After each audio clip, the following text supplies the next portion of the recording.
Video 7. The familiar little toes and heels.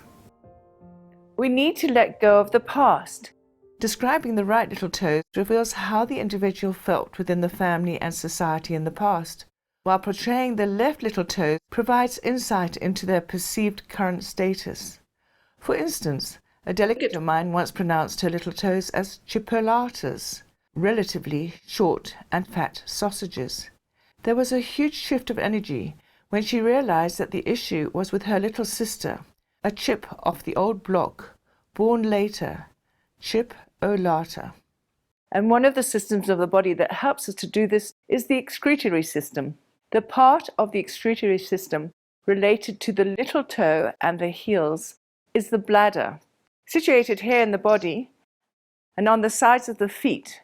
Another excretory organ related to the little toe and the heels is the rectum anus.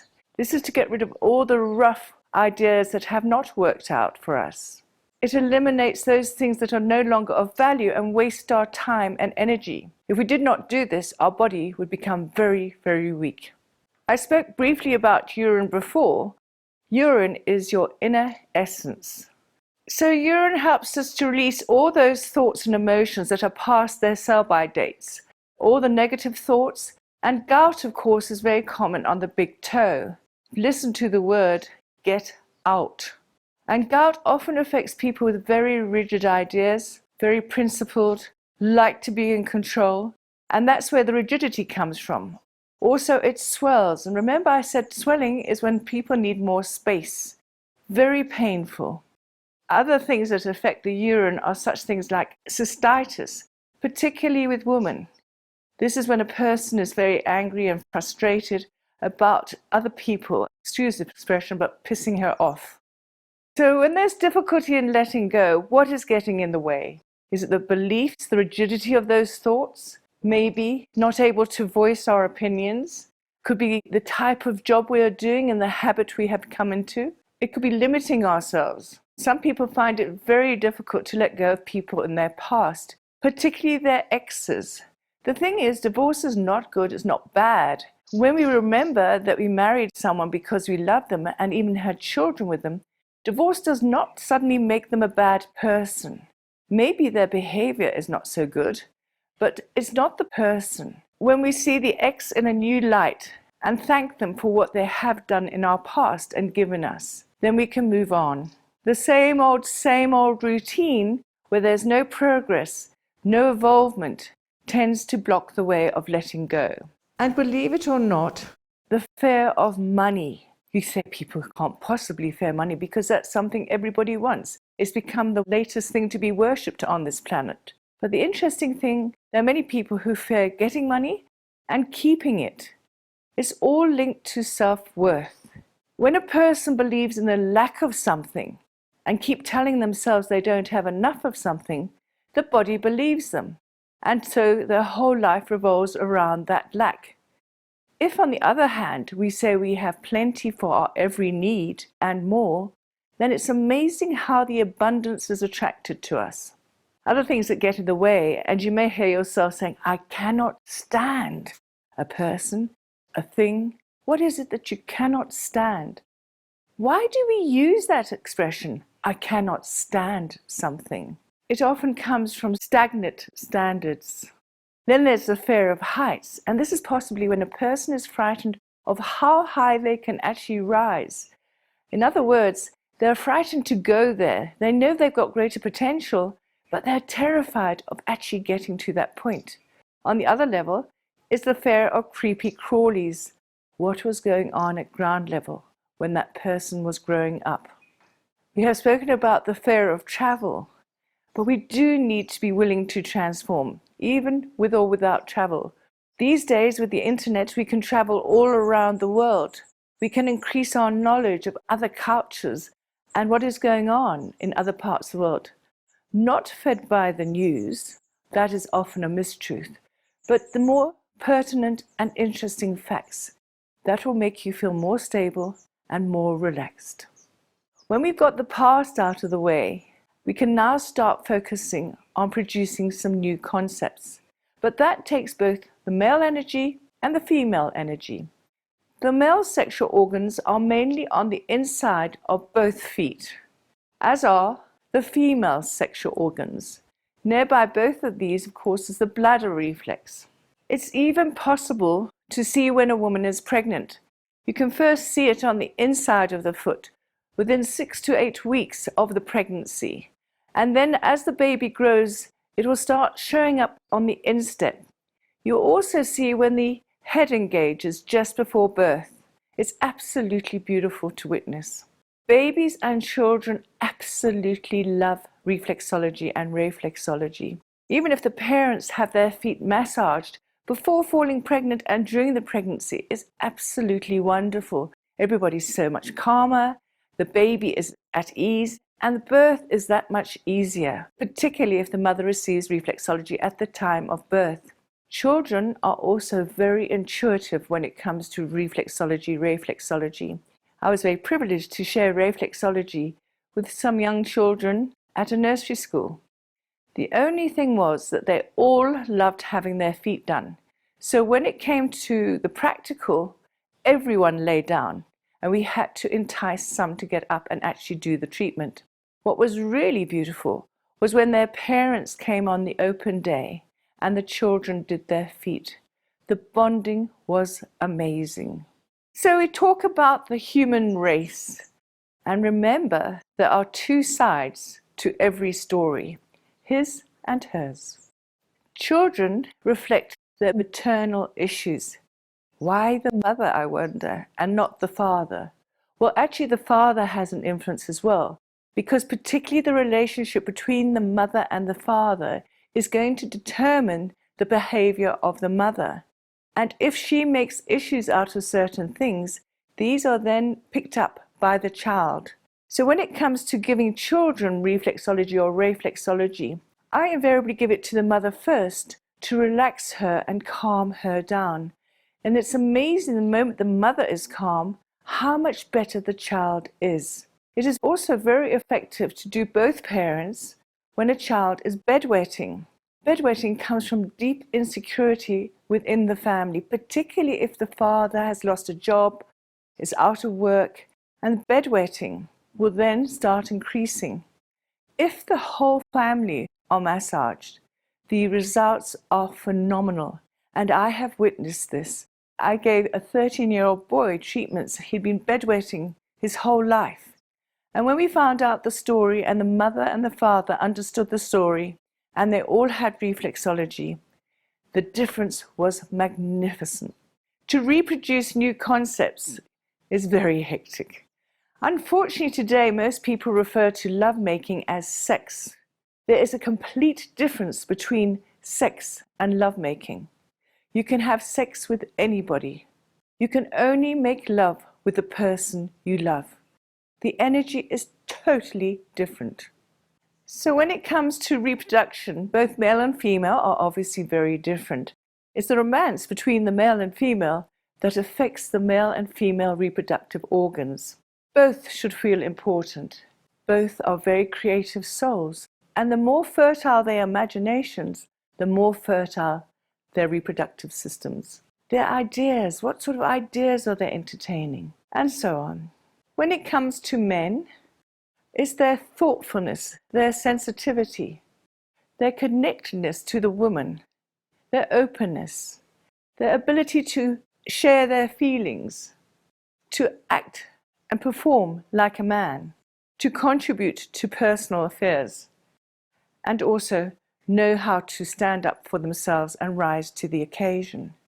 A man in particular likes to feel important. Otherwise, he becomes impotent. The amount of sperm a man produces depends on the contribution he's making to the family and the society. That also makes him feel really good and be able to rise to any occasion. When it comes to the woman, the female, it's her own ideas, her fertile imagination, her truthfulness of expression, her self-esteem will affect her breasts, her ability to nurture herself and other people, because once that new concept comes in the form of a baby, her breasts become very useful. Then, of course, how she acts and functions as a woman. The way she communicates to other people is going to affect her vaginal fluids in particular, her position in life will affect how she grows and develops. The more she clamps down on herself, the more it clamps down on her reproductive organs. So the vaginal virtues, treading on virgin territory. The vagina is the way in for new ideas. Without the sperm, there cannot be new concepts in the form of babies. There can be phantom pregnancies. When a woman truly wants to fall pregnant, she can manifest all the changes chemically and otherwise in her body, even to the extent that her womb will expand. But needless to say, there is no baby at the end of it all. The other thing that's happening with women, interesting enough, is that some of them are having their wombs removed, but they are regrowing. Any part of the body can regrow again once it's been removed. Think about the tonsils. I've even heard of people whose legs have regrown. The energy remains, and if the person puts enough concentration in that area or has such a desire for reproducing that part of their body again, it will reproduce because every cell has a blueprint of every other cell in the body. So for a woman to reproduce, first of all, the ova are the new concepts. A fertile mind is fertility in the body. A female baby is born with all the ova she's ever going to need in life. And when she starts menstruating is when she's able to have those ova fertilized. Issues with the ovum, for example, cysts. Listen to the word, a cyst. Possibly she's needing some assistance with her fertile imagination, some encouragement. Then we have the fallopian tubes that carry the eggs from the ova to the womb. The more open the woman is, the more the tubes will be open, and then there's less chances of ectopic pregnancy. The environment in the womb depends on her emotions, how she is feeling about being pregnant. Is she elated? Is she happy about it? Or are her circumstances such that she is not in a position to have a baby at this time? How she processes life will determine the growth of the baby. How she relates to herself will determine the circumstances in her womb. The womb represents the home. After all, it's everybody's first home before they come to the planet. And finally, the more she is able to share her ideas and concepts, the easier her childbirth. So when pregnancy does occur, what do the parents think about it? How well are they able to express their feelings at this time? Are they feeling capable of being parents? How well do they feel they're going to be able to relate to each other and the new baby? Do they feel it's a worthwhile process? All this happens at a very subconscious level, but it does affect the body. Miscarriages obviously are heartbreaking. But then when we look at what's actually going on at a deeper level, maybe we can understand why it's happening. Rei-flexology and Rei-flexology are fantastic when people are having issues with falling pregnant or constantly miscarrying. If they're feeling misinformed on some level, if there's any mistrust along the way, if they're feeling miserable in any way, if things are misinterpreted when it comes to doing things and many mistakes have been made and there's a misunderstanding, the chances of a miscarriage are increased. So if the shoe fits, wear it. I spoke earlier about shoes and how they represent social boundaries. It's also very interesting to see how the feet relate to shoes. I remember watching my husband in Durban once. He had flip-flops on and he was on the phone. And every time he wanted to get his point across, his toes literally went over the front edge of the flip-flops. Every time he was listening, his foot would come back. Now, when we wear shoes, sometimes we'll find that some of the toes will go over the edge. I can feel my little toe going over the edge right now. When we're needing more space to think, wishing to exceed the boundaries of social thinking. And I spoke about how also parts wear out. I mentioned that you'll be able to read the shoes by the end. And if you apply what is happening to the feet and look at the shoe, look at images, fascinating images occur on the shoes. On one pair of shoes when I was in Cape Town, I saw 3 embryos, and the lady looked horrified. She had had 3 miscarriages. So, these boots were made for walking. It depends on how we walk and progress through life. As I mentioned before, one arm and one foot goes and gets a feel for the future. Look also at the body stance. As we move ahead, we leave the past behind. So constantly in our body is the present. If we want to get ahead faster, then we actually project the head before the feet and start running. Just observe how people walk. It's fascinating. It's a story in itself. So what do reflexology and Rei-flexology do? They help the person heal the past.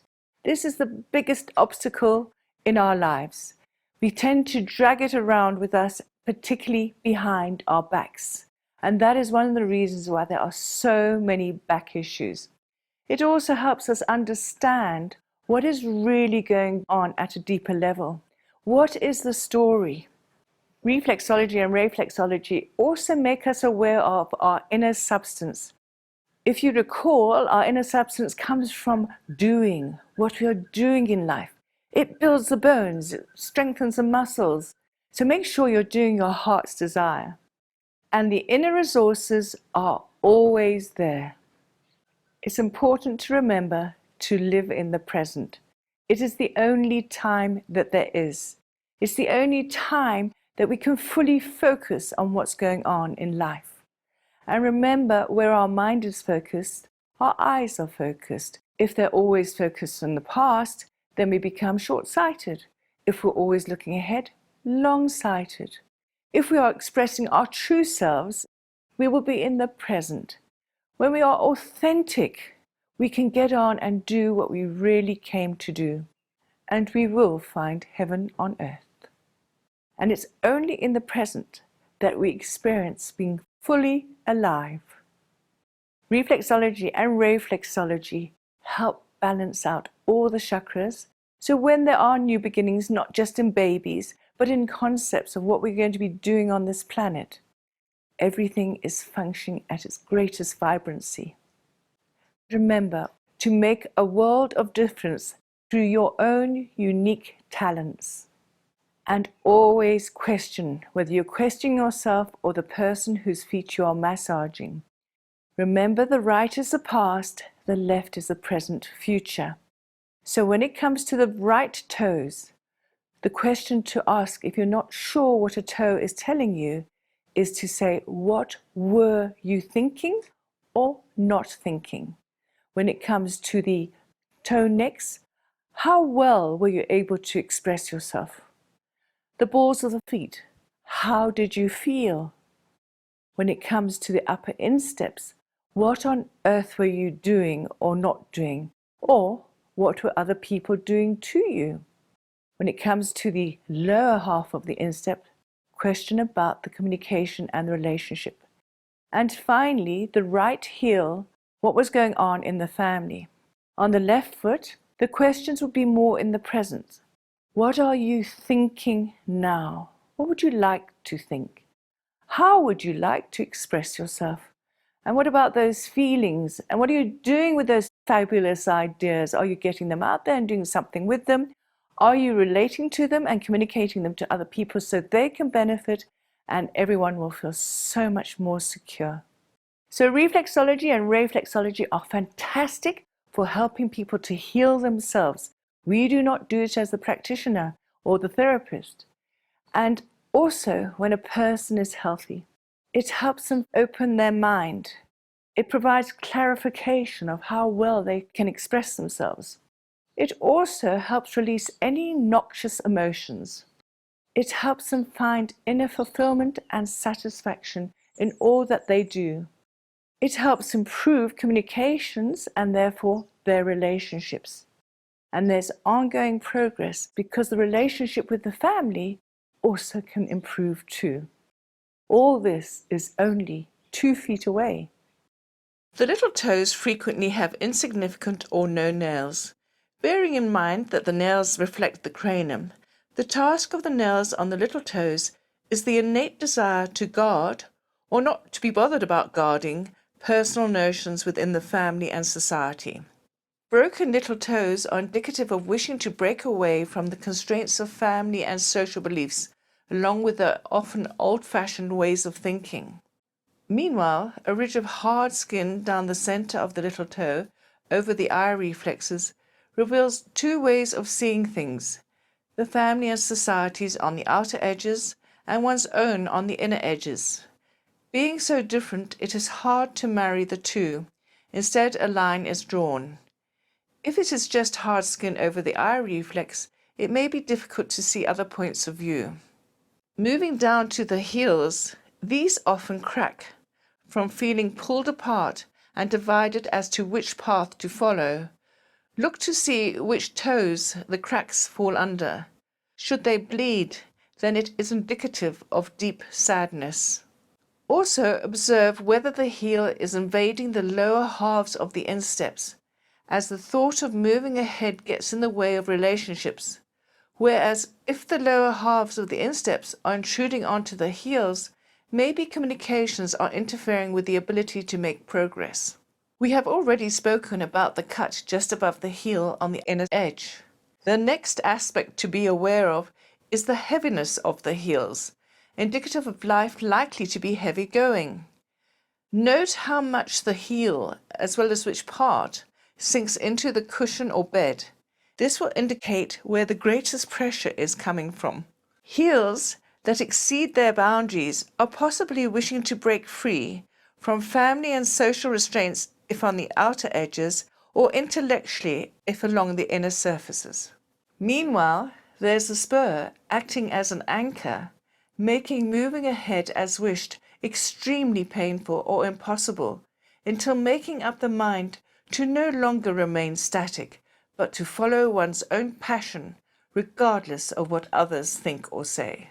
With plantar fasciitis being the most common form of heel pain, arising from intense frustration at feeling a heel and running away from the penetrating soul's desire, yet having no idea what to do about it, Rei-flexology is ideal for showing the way, especially when lovingly massaging both heels. We choose our family and society because they are ideal for showing us the way, but once our spirit recognizes its authenticity, it is time to break free from the protective limitations and boundaries and spread our wings. Massaging the outer edges of both souls helps in doing this in a respectful and loving way, while balancing the chakra reflexes from the heels to the toes on the soles, and then from the toes to the heels on the tops of both feet brings all energies into alignment.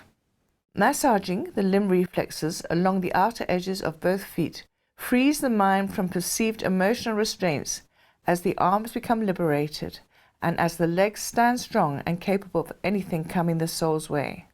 Massaging the anus and rectum reflexes, the final release points of the past, unencumbers the whole, mentally, emotionally, physically, and most importantly, spiritually, of all those aspects that energetically waste time, creating potential for miracles to occur.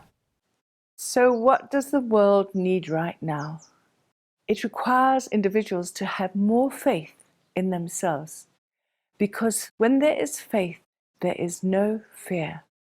So believe in yourselves.